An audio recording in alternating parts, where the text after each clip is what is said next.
It's too early in the morning. Hello, fair internet peoples. I am awake and in Washington, D.C. You may be wondering why I'm rushing around trying to sort my stuff out, and why I haven't said anything to you, the internet, for the past 3 days. But there is a good reason. You see, for the past few days, I've been at a Washington, D.C. conference, held by the US government, no less, the Department for Transport and the Department for Energy. It was very interesting.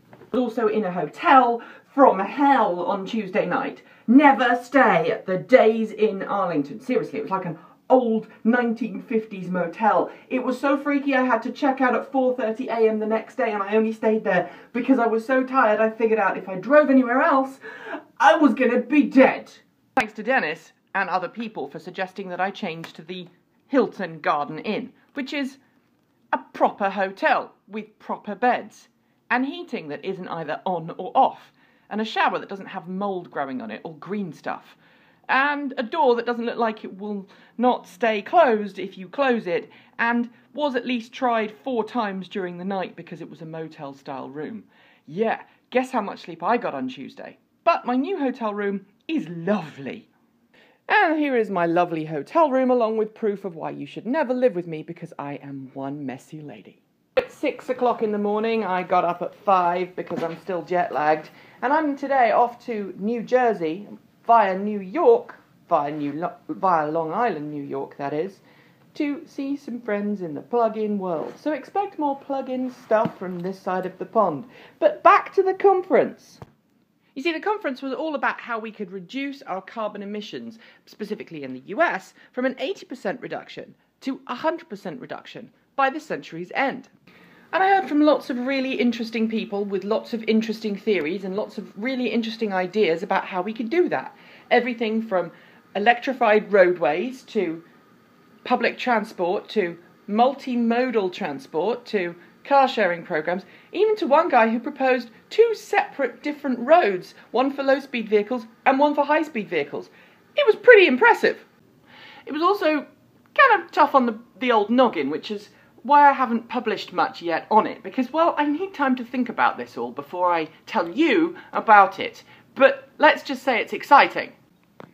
As with any government, however, we've just got to wait and see if the US government actually does what it says it's going to do and help all these programs come into fruition so that we can move forward. As a journalist and an EV owner, I was there primarily to help bridge the gap between what the academics and the legislative branches wanted versus what you, the consumer, the drivers and the fans want. And it depended on where they were and where they came from as to which of the individual participants thought about transportation. I mean, some of them were pretty switched on, and some of them were just stuck in a theoretical future sense, and they needed some flesh on the bones, so to speak.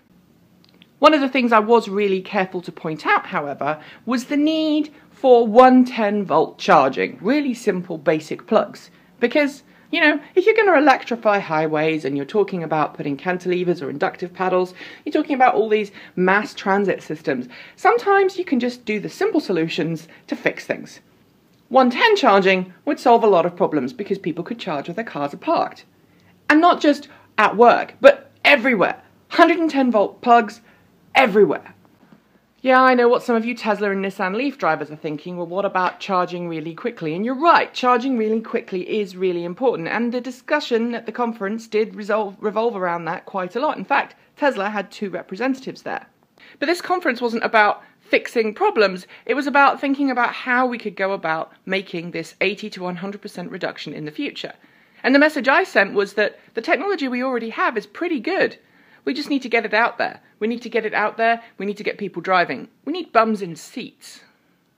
Because this was a DOE-DOT conference, I can't talk specifics at this time. However, I can tell you that I have got heaps and heaps and heaps of contacts now, and I've spoken with most of them about doing potential articles on what they're doing in the future.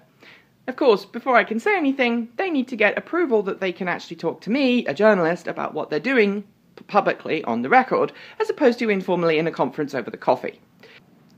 I'm pretty much done now, so I'm going to go because, well, my car is downstairs in the parking garage, and How much do you tip a valet parking attendant? I don't know.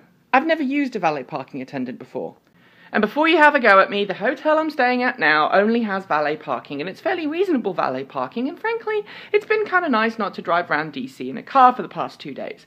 And oh my goodness, the metro, far better than the London Underground. London, TfL, you need to take note.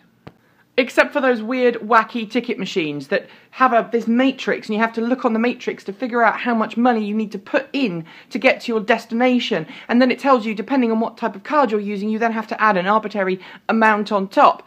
And I stood there for ages trying to figure out why $2.10 wasn't enough to get me from McPherson Square all the way to the DOT. And then I realised I had to add another $1. Yes, this is English Girl in DC. Later on today, it'll be English Girl in New York. Or should it be English Woman? I don't know. I'm only 34. Am I a woman yet? I don't know. Anyway, I am going. I've had my fill of MSNBC, which of course is the liberal lefty TV station of choice for anyone who wants to see the news. I'm going to go now. I need coffee and food. Bye.